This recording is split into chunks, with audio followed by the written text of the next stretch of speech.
To kick off our wolf unit, students in 7th grade read Farely Mowat's Never Cry Wolf. It's the nonfiction story of a scientist who travels into the Arctic tundra in north-central Canada. The wolves, supposedly, are killing off the natural caribou population, and the hunters are concerned about this because they have nothing left to hunt. It's actually not the wolves at all who are killing the caribou. It's an issue of overhunting. In science class, we are working with habitats and ecosystems and trying to get students to understand the interconnectedness of various species. So we'll spend time with food webs, food chains, and we do all of this work focusing on Yellowstone National Park. We jump to a kind of more contemporary issue. The wolves were reintroduced in 1995, they've repopulated, and now they're wandering outside of the park's boundaries, which creates some problems for people.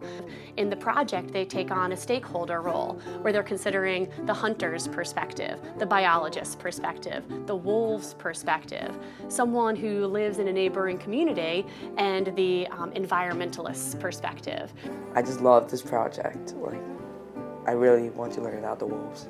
Before I didn't really know anything about wolves, I thought wolves was just like a savage killer. This project also gave us an opportunity to think more about the world as a whole and not just ourselves.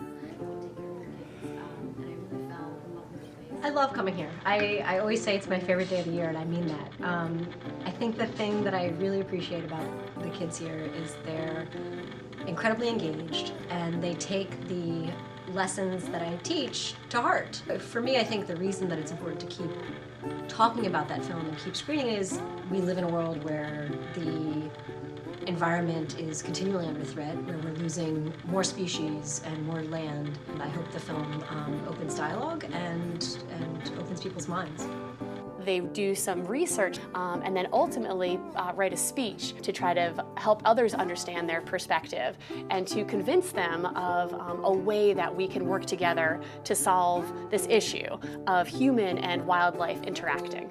I actually really enjoyed writing the speech. I was a biologist, but you had to write a speech from the perspective of that person, and you had to say how you felt and your opinions, your thoughts on the wolf dilemma basically, and it turned out to be a competition. I was a rancher. It was interesting because you really see the problems they have with it. In Providence we think, oh, save the wolves. They don't do anything. The ranchers are overblowing it. But then when you really get into the perspective, you see that everyone needs to survive somehow. I tell the community what a ranch is really like in the West. I'm just telling them our story and my opinion on some of these things, and they can go ahead with their own ideas afterwards. I really liked the rancher, Martin, because I was a rancher for my project, so it was really helpful. Listening to him changed how I kind of thought about the wolf project. For instance, he said that introducing wolves to Yellowstone could have been avoided with the hunting season for elks in Yellowstone, which I thought was a very good point, and that kind of changed my mind and how I thought about that as well. It's good to maybe open the eyes of not just the kids, but some adults on what it's like trying to raise cattle in the West. I think the Wolf Project gives the students the opportunity to learn about and explore different perspectives of the same issue.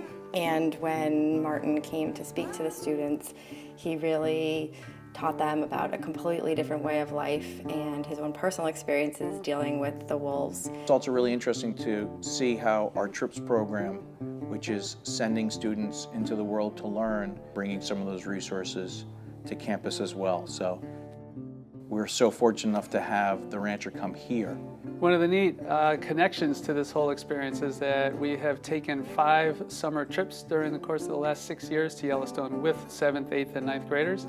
And over the course of that time, the students get to experience in real life what they've been reading about in Farely Mowat's book and what they've been studying in science class.